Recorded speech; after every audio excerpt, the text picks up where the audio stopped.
ওনাকে আন্তরিকভাবে পশ্চিমবাংলার এই কলকাতা থেকে ধন্যবাদ জানাচ্ছি এবং ওনার শুকরিয়া আদায় করছি। উনি দাক্ষিণ্য করে হয়তো কাউকে কাউকে সহায়তা করতেন, কিন্তু আমরা এখন বুঝেছি যারা এই টাকাটা দেন বা আর্থিক সহায়তা দেন তারা ঠিক দাক্ষিণ্য করেন না। তারা বুঝতে পেরেছেন এটা সমাজের জন্য প্রয়োজন, সাদকা জারিয়া হিসাবেই বোধহয় তারা দেন, অন্তত আমি তাই বিশ্বাস করি। এবং আমি মনে করি এই পথে আমাদের সর্বাত্মক বিকাশ, সমুন্নতি, মানসিক উৎকর্ষতা সম্ভব। যারা এই কাজের সঙ্গে নানাভাবে নানা উপায়ে যুক্ত রয়েছেন তাদের প্রতি আমি অকৃত্রিম শ্রদ্ধা নিবেদন করছি বললেও কম বলা হয়। আমি আমার শ্রদ্ধাবোধকে নিন্দে দিচ্ছি। আপনারা যারা এই সংস্থা এবং অনুরূপ অন্যান্য সংস্থার সঙ্গে যুক্ত রয়েছেন তারা আরও এগিয়ে যান। আল্লাহ আপনাদের উপর সর্বাত্মক করুণা বর্ষণ করুন এই প্রার্থনা করি।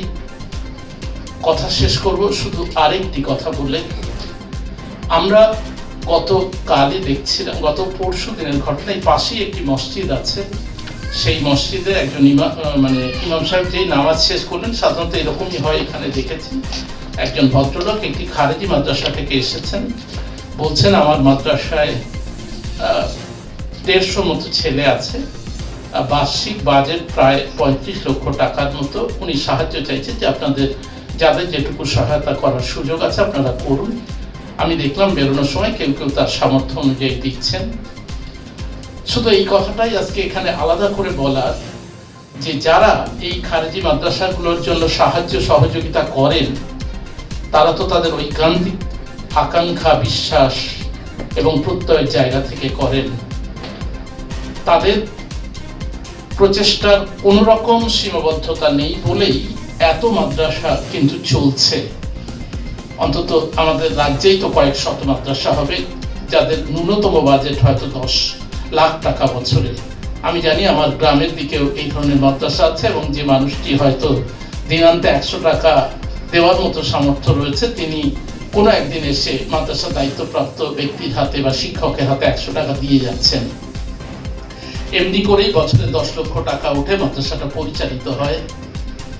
এইটা আমাদেরকে অন্যরকম আনন্দে আপ্লুত করে, কিন্তু পাশাপাশি আমরা রক্তাক্ত হই এইটা ভেবে যে একটি শিক্ষার জন্য যে সচেতনতা এখন আমাদের তৈরি হয়েছে সেই সচেতনতা কিন্তু সংস্কৃতি চর্চার জন্য তৈরি হয়নি। আমরা বিশ্বাস করি আজ থেকে 30 বছর আগে যেমন শিক্ষার জন্য এই সচেতনতা ছিল না, আজ হয়েছে।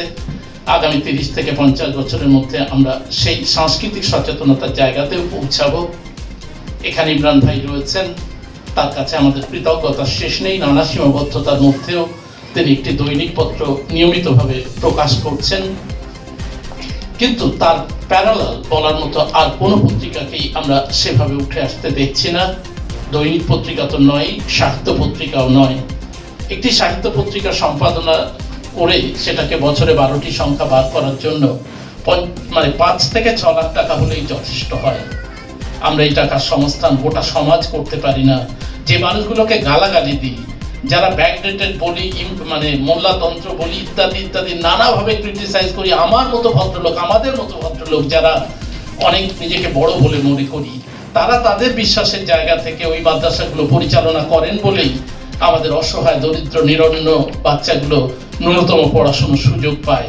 আর আমরা যারা সভ্যতার গর্বে গর্বিত বলে নিজেদেরকে মনে করি তারা 6টা লাখ টাকা ব্যয় করে একটা সাহিত্য পত্রিকার দায়িত্ব নিতে পারি না। পত্রিকা সম্পাদককে প্রায় ভিখিরির মতো করে ওই পয়সাওয়ালা মানুষগুলো, ওই সব তথাকথিত শিক্ষিত মানুষগুলো দুয়ারে গিয়ে দাঁড়াতে হয়, তারপরে নির্মমভাবে প্রত্যাখ্যাত হন তারা। আমি অনুরোধ করব সেই মানুষগুলোর প্রতি যারা আর্থিক দিক থেকে সক্ষম, যারা মাদ্রাসা শিক্ষা ব্যবস্থাকে বাঁচিয়ে রেখেছেন তাদের কাছে নয়, তার বাইরে যারা সমাজের মানুষ রয়েছেন, সমাজের বৃহত্তর মানুষ বৃহত্তর দায়িত্ব নিয়েছেন, আপনাদের যারা ওই দায়িত্বকে সেভাবে স্বীকার করেন না, তারা অন্তত সাংস্কৃতিক সক্ষমতা সৃষ্টির জন্য আপনাদের ন্যূনতম আর্থিক সহায়তা প্রদান করে আমাদের আগামী দিনের ভবিষ্যৎকে যেন নিশ্চিত করেন। ধন্যবাদ। तमाम तारीफ अल्लाह, दरुद सालाम तार नबी, प्रिय नबी মুহাম্মদ সাল্লাল্লাহু আলাইহি ওয়াসাল্লামের উপর আল্লাহর অপার করুণা, আল্লাহর অপার আশীর্বাদ আমাদের নবীর উপর বর্ষিত হোক। আজকে হিউম্যান ওয়েলফেয়ার ফাউন্ডেশনের যে অনুষ্ঠানটা হচ্ছে সেটা খুব আনন্দের অনুষ্ঠান। এখানে যারা স্কলারশিপ প্রাপক সেই ছেলে ও মেয়েদেরকে এখানে বৃত্তি প্রদান করা হচ্ছে। এটা খুবই ভালো কাজ। পশ্চিমবাংলায় এর ব্যাকগ্রাউন্ড ছাত্রছাত্রীদের সাহায্য করার, সেটার সে সম্বন্ধে জনাব সাইফুল্লাহ সাহেব বলেছেন। তো আমি প্রথমেই মানে অভিনন্দন জানাতে চাই, I congratulate Mr. Naufal PK and Professor Rafiq. They have come from Kerala, and Mr. Naufal PK is CEO Human Welfare Foundation. Human Welfare Foundation Bharat জুড়ে কাজ করে এবং তারা একটা প্রেরণা অন্যান্য সংগঠনের কাছে যে আমরা কী করে আমাদের সহকর্মীদের সাহায্য করতে পারি, আমাদের সহযাত্রীদের সাহায্য করতে পারি। আপনারা জানেন যে ইসলাম সবসময় পছন্দ করে, কি পছন্দ করে না, অন্যকে সাহায্য করতে হবে। এমনকি আপনি যে খাবার খাচ্ছেন আর যদি আপনার প্রতিবেশী অভুক্ত থাকে তাহলে আপনার খাবার থেকে তাকে দিতে হবে, নইলে আপনার খাবারটা হালাল হবে না। এই ধরনের শিক্ষা আমাদের নবী দিয়েছেন, পবিত্র কোরআন আমাদেরকে দিয়েছেন। এবং এক্ষেত্রে এই প্রশ্ন করা হয়নি কে হিন্দু, কে মুসলমান, কে খ্রিস্টান বা কে ইহুদি। এই প্রশ্ন আল্লাহ বা আল্লাহর নবী কখনো inspiring other people to do so. তো আমি সামান্য দু একটা কথা বলবো, কারণ আপনাদের অনেকেরই সম্ভবত একটু ঠান্ডা লাগছে। অনেকে আমি দেখতে পাচ্ছি যে তারা মাথা টাথা সব ঢেকে হিজাবে ঢেকে আছেন।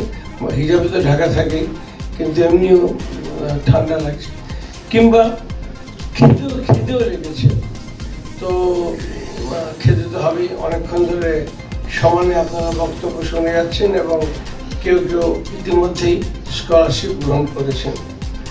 আমি তাই বলবো যে আমাদেরকে হিউম্যানিটির উপর জোর দিতে হবে, যেটা আমাদের নবীজি শিখিয়েছেন, যেটা পবিত্র কোরআনে আমরা শিখেছি, সেই কাজ আমাদের করতে হবে। আমাদের জনাব সাইফুল্লাহ সাহেব, ডক্টর সাইফুল্লাহ, তিনি বলেছেন যে কী অবস্থা ছিল পশ্চিমবাংলায় স্বাধীনতার পর। আপনাদের পার্টিশন যেটা হলো 1947-এ, তখন আমাদের যারা মানে কী বলবো, যারা একটু এগিয়েছিল তারা ওপারে চলে গিয়েছিলেন। কলেজ ডিজিটালে আপনাদের সকলকে স্বাগত জানাচ্ছি। আপনাদের সঙ্গে এই মুহূর্তে আমরা রয়েছি আলিয়া ইউনিভার্সিটিতে। আজকে হিউম্যান ওয়েলফেয়ার ফাউন্ডেশনের পক্ষ থেকে রাজ্যের 54 জন এতিম শিশুদের শিক্ষাক্ষেত্রে কিছুটা সাপোর্ট করার জন্য কিছু তাদের সাধ্যমতো টাকা বা স্কলারশিপ বলা যেতে পারে বা অনুদান দেওয়া হচ্ছে। সেই নিয়ে আমাদের সামনে রয়েছে কিছু এতিম শিশু। বলতেও খারাপ লাগছে, বাট বাস্তবতা এটাই। তো আমরা প্রথমে ওখানে চলে যাবো। তোমার নাম? পূর্বের কালম বিদ্যালয়ে তোমাদের স্বাগত জানাচ্ছি। তুমি কোন ক্লাসে পড়ো? কোন স্কুলে পড়ো? ভবিষ্যতের কি প্ল্যান আছে? ভবিষ্যতে প্ল্যান আছে আর্মি হওয়ার। আচ্ছা, এই স্কলারশিপটা মানে কিভাবে পেলে বা কারা সাহায্য করেছে, কেন?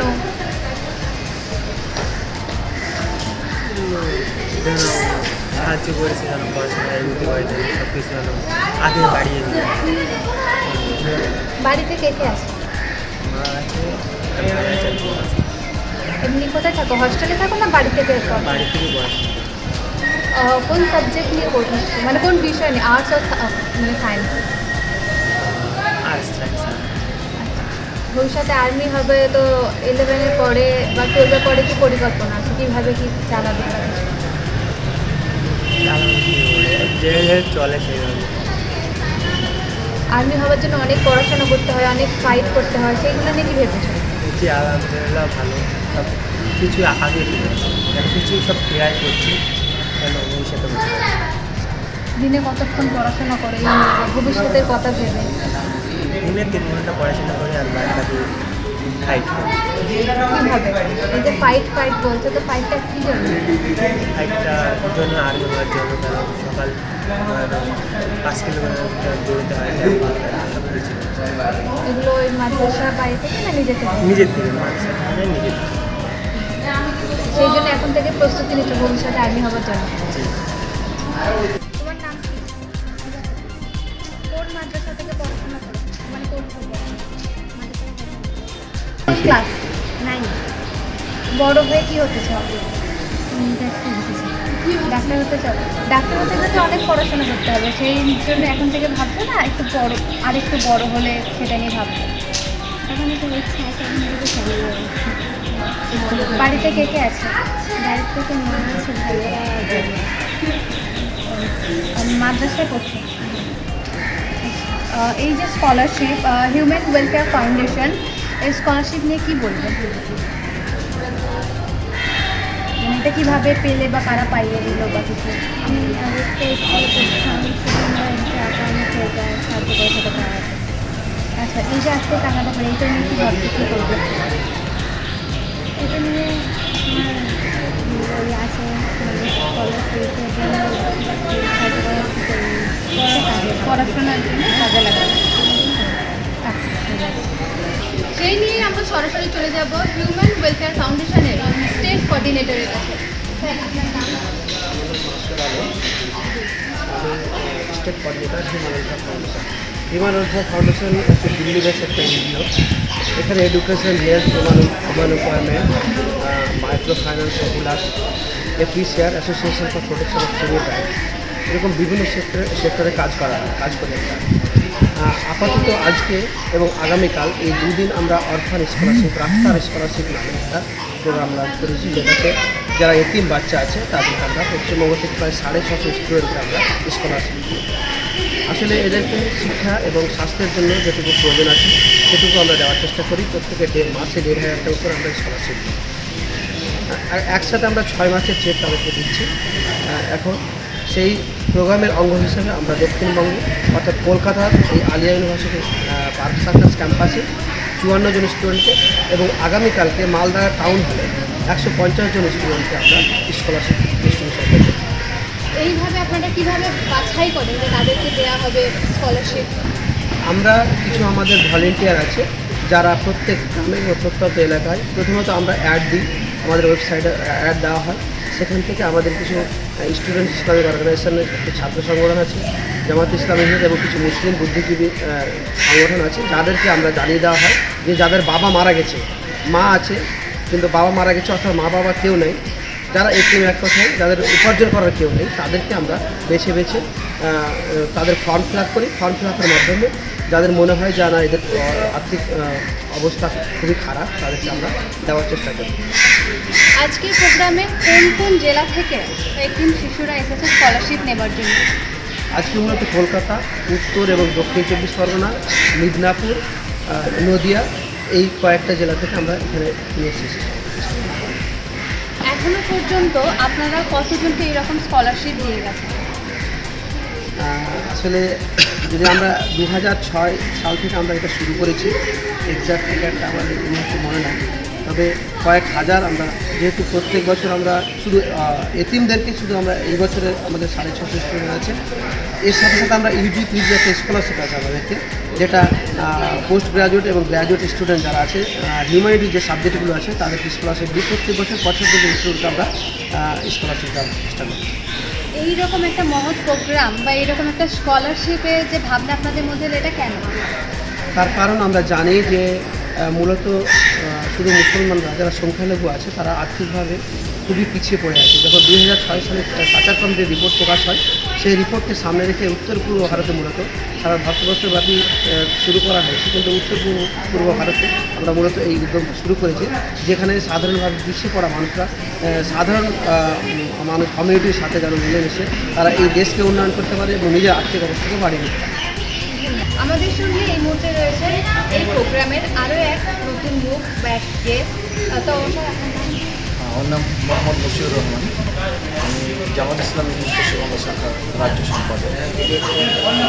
আজকে যে scholarship distribution programme Human welfare Foundation Paschimbanga শাখা, সেখানে আমরা শরীর করেছি।